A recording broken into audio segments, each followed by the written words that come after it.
Y queda acordado. It is so decided. De conformidad In con el accordance artículo with 39 Rule del 39 Reglamento of the Provisional del Council's Consejo, Provisional Rules of invito a Procedure, participar I en esta invite sesión the a los following siguientes briefers exponentes. to participate in this Señor meeting. Miroslav Yencha, Mr. Miroslav subsecretario Yencha, general para Assistant Europa, Asia Secretary Central General y for las Europe, Américas Central Asia, del and the Americas Departamento de in the Asuntos Departments Políticos of y de Political and Consolidación de la Peace-Building Paz y Affairs del Departamento de and Operaciones de Peace Paz, Operations, y al señor and Ramesh Mr. Ramesh Rajashingam, Rajashingam, coordinador de la Director Oficina de of Coordinación de Asuntos Coordination in the Humanitarios de United las Nations Naciones Office for the Unidas. Coordination of Humanitarian Affairs. Así queda It is acordado. so decided. De conformidad In con el artículo accordance with 39 Rule del Reglamento 39 Provisional of the del Council's Consejo, Provisional Rules of invito también a Procedure, I participar also en esta invite sesión a la Her excelentísima Excellency señora Hedda Ms. Samson, Hedda Samson, jefa adjunta de la Deputy Head of Delegación the de la Unión Delegation of the Europea ante las European Union Naciones to the United Unidas. Nations to participate in Así this queda meeting. acordado. It is so decided. El Consejo de Seguridad The Security comenzará Council ahora will el now examen begin del its tema 2 consideration del orden del of día. item 2 of the agenda.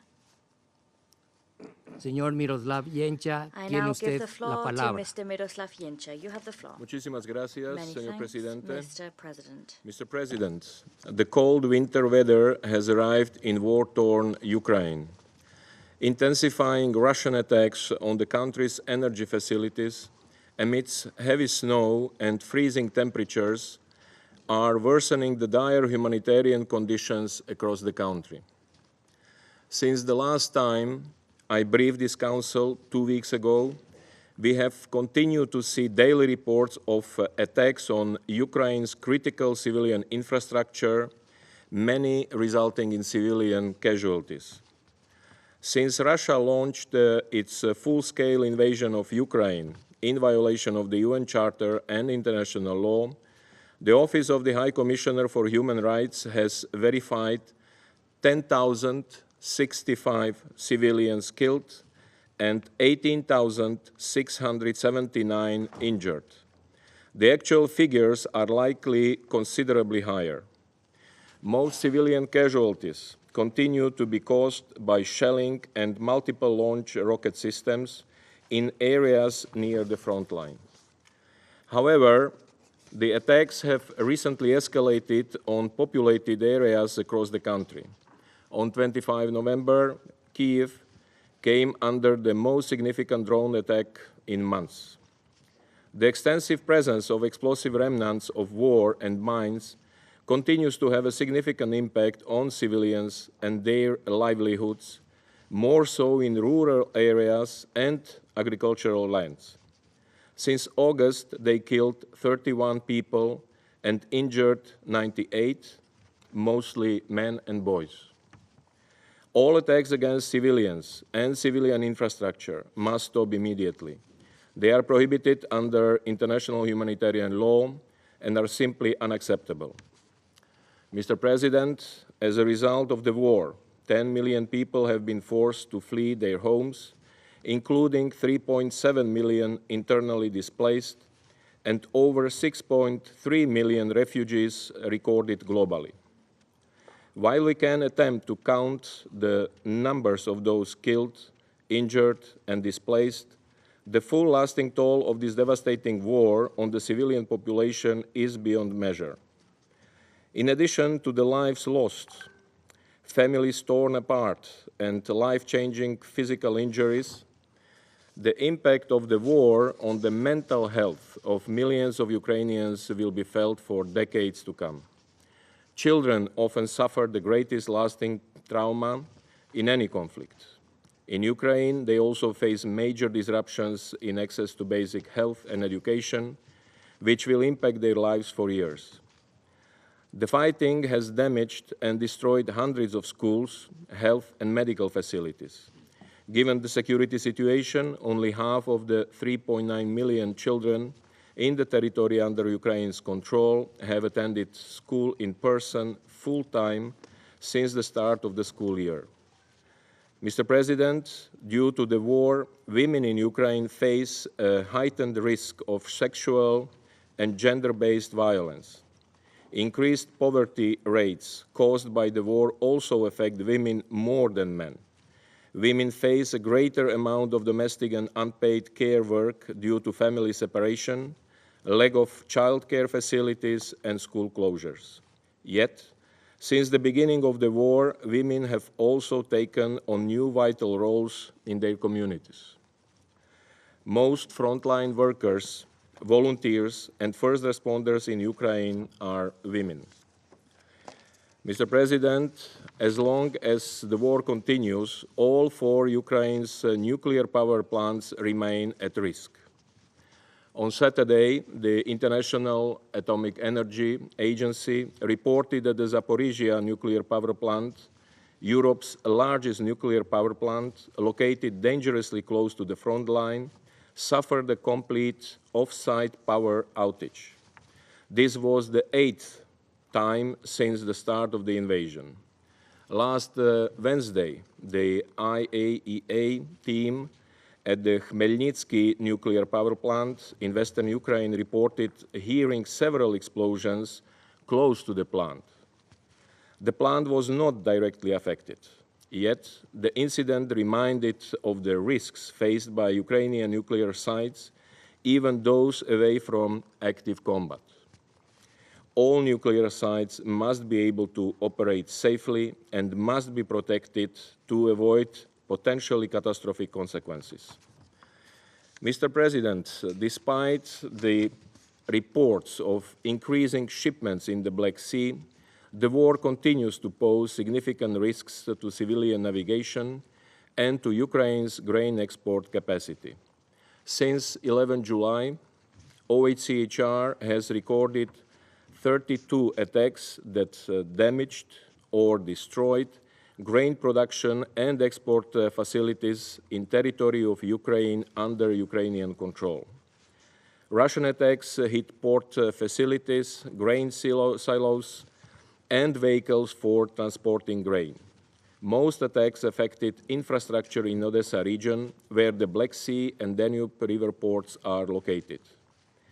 Following the suspension of the Black Sea Initiative, these attacks substantially reduced the capacity of Ukraine to export food. With so many facilities damaged and export routes curtailed, the cost of logistics is rising. Mr. President, much like last year, the year 2023 has been devastating for the people of Ukraine. If urgent steps are not taken to reverse this trajectory, next year may be even more unpredictable and destructive. I reiterate the Secretary General's call to all member states to do their part to lay the groundwork for peace. Peace that is in line with the UN Charter, international law, and resolutions of the General Assembly. Thank you. Agradezco al señor Yencha por la información thank que ha Mr. Yencha proporcionado. for the Señor information provided. Ratchasingam, tiene usted Mr. la palabra. Ratchasingam, you now have the floor. Thank you, Mr. President. As you have just heard from Assistant Secretary General Yencha, civilians in Ukraine, including women and children, continue to pay a high price for this war. If the brutal impact of more than 21 months of fighting since February 2022 were not enough, millions of children, women and men are now faced with the prospect of yet another winter of severe hardship amidst the impact of increased attacks on hospitals, electricity transmission systems, and gas and water supplies. The deaths, injuries, and level of destruction of vital civilian infrastructure is staggering. Many people have been left without access to heat, electricity, and water, particularly in the east and the south. Amidst freezing temperatures, this damage is particularly threatening the survival of the most vulnerable, among them the elderly and those with disabilities, who are already suffering because of the disruption of essential services caused by the war. The situation is deeply concerning. I must reiterate that international humanitarian law is very clear. Attacks must never be directed against civilians or civilian objects, and constant care must be taken to spare them at all times. Mr. President, The work of the humanitarians is aimed at saving lives and safeguarding dignity in the midst of war and disaster. This remains our steadfast objective in Ukraine. So far in 2023, almost 560 humanitarian partners, the majority of them local organizations, have provided life-critical aid and protection services to more than 10 million people. The commitment and endurance shown by these organizations in delivering this response is truly admirable, particularly now as they work against the clock and the elements to support civilians with the services and supplies they need to see them through the harsh winter. In recent weeks, humanitarians have provided more than 361,000 people with some form of direct winter assistance, including winter heating, repair and maintenance of energy and heating systems, and much-needed home repair materials. Similar efforts continue in response to wider needs across all affected areas of Ukraine. Last week, a landmark 100th interagency convoy for 2023 reached Chasiv. Throughout the year, these convoys have provided critical assistance to almost 400,000 people in hard-hit frontline communities across oblasts from Kharkiv to Donetsk to Zaporizhia, Dnipro, Kherson, and Sumy. This support was substantially buttressed by deliveries from smaller individual organizations. And they have taken place against the backdrop of significant obstacles, of which the lack of humanitarian access across the front line in Donetsk, Luhansk, Kherson, and Zaporizhia remain the biggest challenge. At this juncture, I must underscore that under international humanitarian law, humanitarian access must be allowed and facilitated for all civilians in need, no matter where they live. Obstructions that leave civilians without the essentials to survive are contrary to international humanitarian law. Another major concern for frontline communities is the presence of landmines and other unexploded ordnance, which are causing tragic affordable casualties and significantly hindering community recovery. Humanitarian mine action is critical to prevent further civilian casualties, especially among children. Mr. President, none of this vital humanitarian work would be possible without the incredible donor support to the Ukraine Humanitarian Response Plan, which has received $2.3 billion of the $3.9 billion required in 2023. But the $1.6 billion shortfall is still substantial. It means civilians have been left without life-saving shelter. Women, girls, and boys face the risks of violence and exploitation, interruptions to safe, life-saving primary healthcare are putting people's life in danger. Civilians will not be able to protect or restore their food production and livelihoods, further affecting their food insecurity.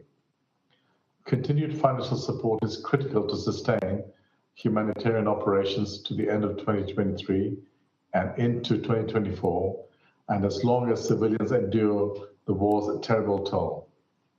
Mr. President, despite the continued attacks on ports and grain infrastructure, highlighted by Assistant Secretary General Yencha, exports from Ukraine's Black Sea ports through the new corridors announced in August have steadily increased. The UN estimates that some 7 million metric tons of commodities have been transported through these corridors, of which around 70% are understood to be grains and other foodstuffs. Taking into account other routes, the overall volume of foodstuffs exported from Ukraine last month was comparable to November of last year. However, significant risks due to airstrikes and sea mines remain, and Ukraine's deep-sea ports continue to operate significantly below their potential capacity. In an incident on 16 November, explosions rocked an outbound bulk carrier loaded with wheat. Thankfully, the vessel was not badly damaged and was able to continue its journey. High levels of agricultural exports from the Russian Federation continue, primarily via the Black Sea, with the Russian Agriculture Ministry reporting expectations of very large grain harvests in 2023. Last month, the Russian Federation also reported the transportation of a first tranche of a total of 200,000 metric tons of grain donations pledged to 6 African countries. The FAO Food Price Index has continued to trend downwards, with drops in international cereal prices among the drivers of this. But volatility persists, and we continue to emphasize the imperative of ensuring that all sources of food exports are safely and sustainably connected to global supply chains. The Secretary General continues his active engagement in support of this. Mr. President, while Ukraine remains under attack and in a state of conflict, the conditions that are causing such devastation and misery and the ripple effects around the world will persist. As we come to the end of 2023 and enter 2024, we must redouble our efforts to prevent further escalation in Ukraine. Together, you must do everything within your power to end this tragic war. Thank you. Agradezco al señor I thank Rachasingam por la Mr. información que ha Rachasingam for proporcionado. his briefing. Daré ahora la palabra I a now los give the miembros del floor to those Consejo council que deseen members formular who wish una to declaración. make statements. Tiene I la give the palabra floor el to representante the de Francia. representative of France. Monsieur le Président, Mr. President, je remercie I would like to thank messieurs Genka et Mr. Rajasingam pour leur Jenka and Mr. présentation. Rajasingam for their La Russie presentations. poursuit Russia is la guerre d'agression continuing qu'elle a its war of lancée aggression le that 24 it février started on the 2022 24th of February contre l'Ukraine. 2022 against La Ukraine. population fait face à un The deuxième hiver population de guerre, is facing a un second deuxième winter hiver of war, au a cours second duquel la winter Russie during continue which de Russia bombarder is les continuing infrastructures critiques to du pays, bomb critical au mépris infrastructure in du the droit country, international humanitaire. flouting international Le 25 humanitarian law. novembre, On the 25th jour of de November, commémoration de the day to l'Holodomor, commemorate the Holodomor, 75 drones iraniens 75 shahids ont Shahid frappé Kiev Iranian drones lors struck d'une Kiev attaque d'une ampleur during inégalée depuis le an début du attack conflit. on a scale Ces unequaled attaques since se the start of répètent the presque chaque conflict. nuit. These La attacks campagne de are frappe repeated poursuit almost les every mêmes night. objectifs The que l'année airstrikes are dernière, pursuing the same plonger aims les as last civils year dans l'effroi. to plunge Selon le civilians PNUD, into au cours de freezing l'hiver cold. dernier, les According attaques to the russes ont laissé plus de UNDP, 12 millions de personnes last sans year, the électricité Russian ou attacks avec left une more than 12 alimentation limitée million people pendant without des semaines, electricity or with par des limited food températures for glaciales, weeks in tout en frigid perturbant temperatures l'approvisionnement en eau et and les systèmes de also chauffage. upsetting water supply Le and bilan heating humanitaire du systems. conflit ne cesse The de humanitarian s'alourdir. toll of the Plus de conflict 10 000 civils ont été is tués à constantly ce jour. increasing. Cette More guerre than a conduit 10,000 au civilians plus have grand been killed déplacement to date. de population en Europe depuis la Seconde has Guerre led to mondiale, the largest avec displacement of 7,5 people in Europe millions since the de Second World réfugiés et War, with 6,5 millions de 7.5 million déplacés. refugees and La Russie 6.5 poursuit ses million people attaques displaced. contre les Russia is structures de continuing santé. its attacks Plus de against 1300 healthcare structures. auraient été More than détruites selon l'Organisation 1,300 mondiale de la apparently santé. have been destroyed according to the Monsieur le Président, WHO. Mr. President, la Russie continue de Russia refuser is l'accès des acteurs continuing to humanitaires aux refuse 4 access millions de to civils des humanitarian oblasts de Donetsk, workers to Kherson, the 4 million Luhansk et civilians in the Zaporizhia. Donetsk, Nous Kherson, l'exhortons Luhansk and à Zaporizhia permettre l'accès de l'aide regions or à ces oblasts. régions. We would urge La Russia France to condamne les allow attaques russes contre le personnel comprehensive, safe, humanitaire et rapid elle and salue unhindered le travail humanitarian remarquable aid to des these Nations people. Unies et We des acteurs humanitaires condemn dans ce these contexte Russian difficile. attacks against humanitarian La staff Russie and welcome continue à the prendre en remarkable otage work la of the UN and sécurité humanitarian alimentaire players in this mondiale. difficult Elle a context. suspendu Russia unilatéralement sa unilaterally suspended its participation à participation l'initiative céréalière de in la mer Noire the Black Sea le Grain 17 juillet Initiative. It's dernier. taken Depuis, hostage the elle bombarde global de manière food systématique security les system. infrastructures It céréalières et is portuaires ukrainiennes. striking La France systematically condamne grain ces frappes infrastructure and et elle Ukrainian soutient ports.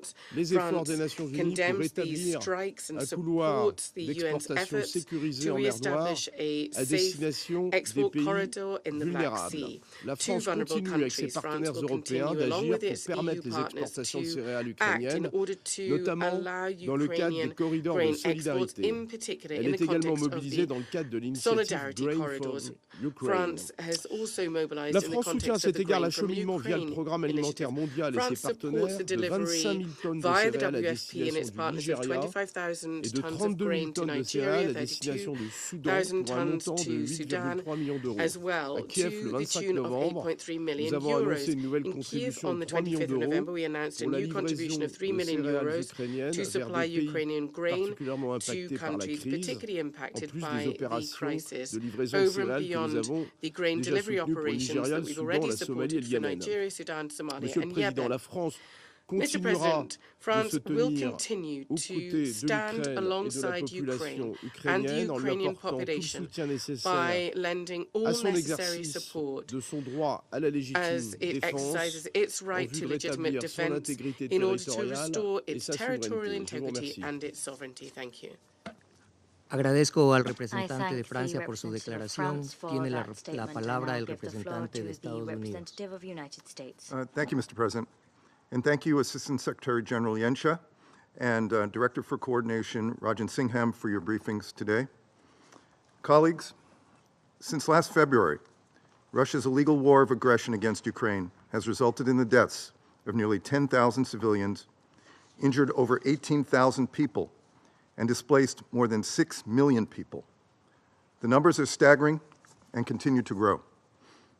Russian aggression has not only been a direct challenge to the UN Charter, it has resulted in a massive humanitarian crisis with consequences far beyond Europe.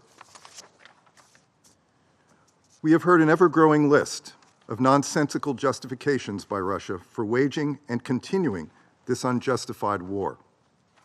Denazification, NATO, biological pathogens spread through bats and birds, a crusade against Satanists, a humanitarian mission to protect Russian speakers, Russophobia. The list goes on. Russia hopes people will believe their lies if repeated enough. But despite its attempts to mask its imperialist ambitions, the way to end this war has always been unremarkable, simple, and straightforward. Russia must cease its aggression and withdraw from Ukraine's internationally recognized territory. Colleagues, the international community cannot turn a blind eye to Russians' tactics and conduct in this war. Not only has Russia committed unspeakable war crimes, last winter, Russia sought to destroy Ukraine's energy infrastructure and deprive people of heat and electricity at the coldest time of the year. As we head into another cold winter, we expect Russia will try again. There have already been airstrikes that appear to target defensive systems put in place to protect energy infrastructure. On the day Ukraine was commemorating the Holodomor famine that killed several million people, Russia launched a major drone attack against Kyiv and elsewhere. We believe this strike is a sign of what more is to come. Russia has also been undermining maritime security by threatening free and secure international shipping. By harassing and threatening vessels, interfering with navigation, and attacking maritime infrastructure, Russia's actions have been inconsistent with the purposes and principles of the International Maritime Organization as set forth in Article 1 of the Convention. The safety and security of navigation is critical to maintain the integrity of global supply chains. Despite this, Russia continues to launch near-daily drone and missile attacks on Ukraine's maritime infrastructure, ports, and grain storage facilities. It has threatened and struck commercial vessels in the Black Sea and seized search and rescue ships, as well as their crews. Since Moscow unilaterally withdrew from the Black Sea Grain Initiative, it has destroyed over 300,000 metric tons of grain, enough to feed nearly 15 million people for a month. It has only been through the efforts of Ukraine and its partners that the Black Sea humanitarian corridor has been opened and that food exports are once again possible, allowing more than 6.3 million metric tons of grain and other cargo to reach international markets since August. These massive shipments underscore the global demand for Ukraine's grain. Today, seafarers on the Black Sea and Sea of Azov take great risks to facilitate the movement of food supplies and goods from Ukraine to the rest of the world. Global food markets are more volatile, less stable, and less resilient, imperiling food access elsewhere in the world. While Russia grabs a larger share of global grain markets at Ukraine's expense, it is increasing its ability to leverage agricultural exports for political gain over nations that now depend upon Russia for food. Due to its flagrant disregard for safety and freedom of the seas, it was no surprise that Russia failed to be re-elected to the International Maritime Organization's Council for the first time since 1960. Colleagues, every Council meeting is a reminder that we must continue to work toward achieving a just and lasting peace in Ukraine that is in line with the UN Charter. We greatly appreciate the efforts by Ukraine and so many countries around the world to alleviate the negative humanitarian and economic impacts of the worldwide food crisis exacerbated by Russia's war of aggression against Ukraine. Thank you, Mr. President. Agradezco al representante de I Estados thank Unidos the por su representative of declaración. the Tiene United la States for palabra la that statement. I representante now de give the Albania. floor to the representative of Albania. Thank you, Mr. President. I thank ASG Jensa and Director Rushingham for their briefings. Colleagues, Russia's unjustified and unprovoked military aggression against Ukraine has not stopped. The suffering of civilians and the destruction of civil infrastructure in Ukraine continues, and the humanitarian needs for the population only get worse. The impact of this military aggression is on a scale beyond what Europe has seen during this century, resulting in human suffering, in continued deaths of innocent civilians, deliberate destruction of vital infrastructure, and massive displacement within Ukraine and beyond. Millions of people do not have access to basic services, including water, electricity, and heating, while food supplies are running low. The winter times will make a challenging situation worse. Ensuring safe access for humanitarian organizations is essential to deliver relief items and enable safe evacuation from areas under attack. As this year comes to an end, and with no prospect to ending this war, we fear that millions of people will remain internally displaced in Ukraine in 2024, with close to 6 million refugees outside the country. Also, attacks on medical facilities, schools, and other infrastructure have been recorded, which constitute blatant violation of international humanitarian law. Mr. President, the situation of civilians and of children in particular remains challenging. According to a recent report of the Ukrainian Prosecutor General's Office, a total of 512 children have been killed and over 1,152 injured in Ukraine since the Russian invasion started. Credible reports indicate that the Russian forces have forcibly transferred up to 1.6 million Ukrainian refugees to the Russian territory. Human rights groups say many were forced into renouncing their Ukrainian nationality.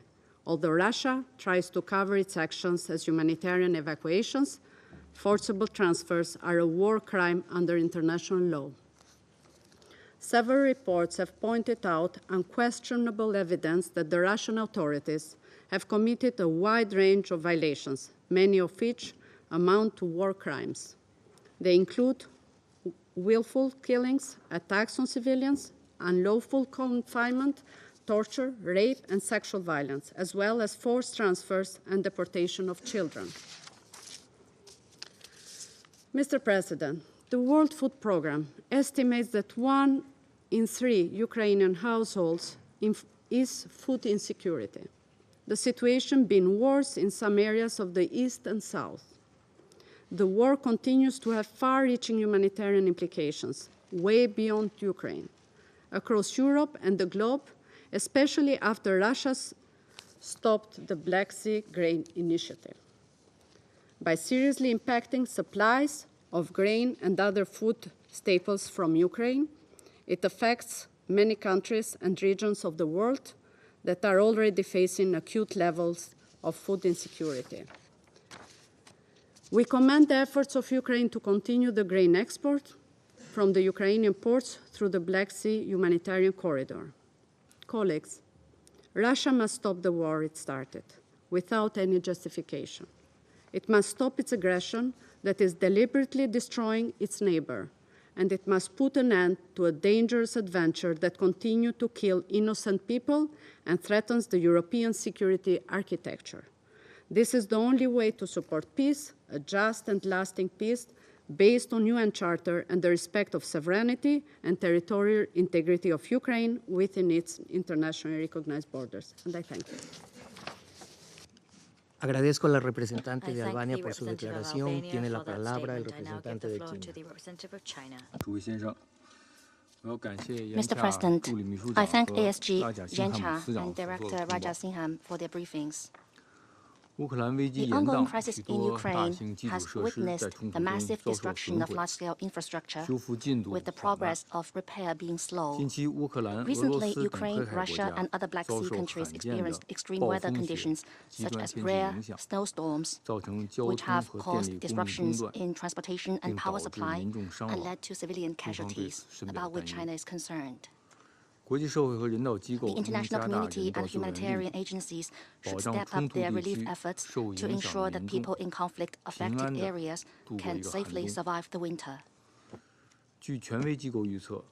According to the forecast of an authoritative institution, next year global economic growth will continue to slow down and will be the lowest since 2020.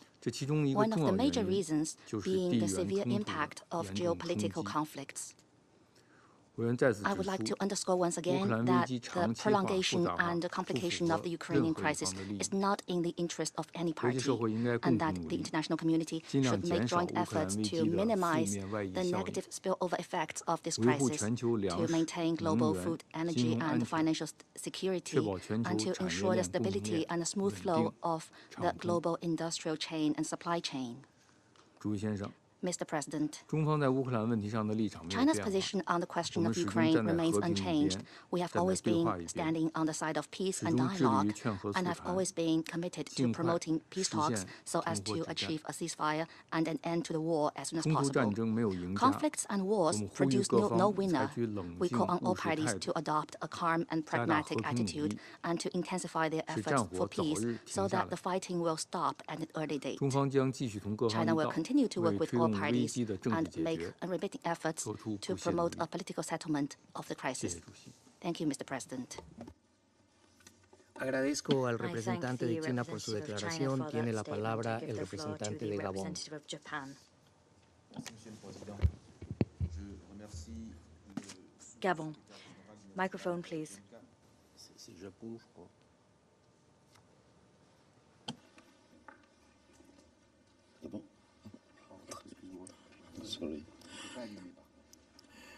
Merci, Monsieur le Président. Je remercie le sous-secrétaire Thank général you, Miroslav Mr. President. Jenka I thank et le directeur Assistant Raja Secretary Singham General pour Jenka leurs and exposés Director édifiants. Ramasingham for their enlightening Monsieur le Président, briefings. Mr. des President, milliers millions de of personnes people en Ukraine in sont dans le Ukraine besoin require d'une aide humanitaire need. du fait de la baisse In des view of températures plummeting et de la temperatures poursuite and des combats. ongoing fighting, Ces besoins vont these grandissant needs nonobstant le continue to plan grow in d'intervention spite hivernale of the qui winter court response plan, jusqu'en mars which 2024. runs to March Sur les 2024. 3,9 Out of the milliards de dollars $3.9 requis, billion required, 2,2 milliards 2.2 seulement billion, ont été only reçus 2.2 à cet billion effet, have been soit received des besoins for de the plan. financement de l'ordre de In other 44% words, restant dus pour couvrir la 44% totalité of des besoins funding du still moment. needs to be found if Il va we sans are dire to cover que all les current need. évaluations It goes et without les saying that projections needs sur les assessments besoins ne and peuvent être projections of need qu'indicatives, can only be puisque indicative la given situation that the reste situation tributaire de continues to facteurs depend on multiples tels several que l'évolution factors. des These combats sur le include terrain, how fighting les evolves on the intempéries ground, ou encore inclement weather, à des or facteurs humains. even human factors. L'augmentation des besoins Increasing humanitaires est en effet humanitarian need directement is liée indeed au directly fait linked que to les the fact populations that et les infrastructures people civiles, and civilian dont des infrastructure, infrastructures including essentielles, critical continuent d'être infrastructure, les cibles continue d'attaques to be par targeted bombes,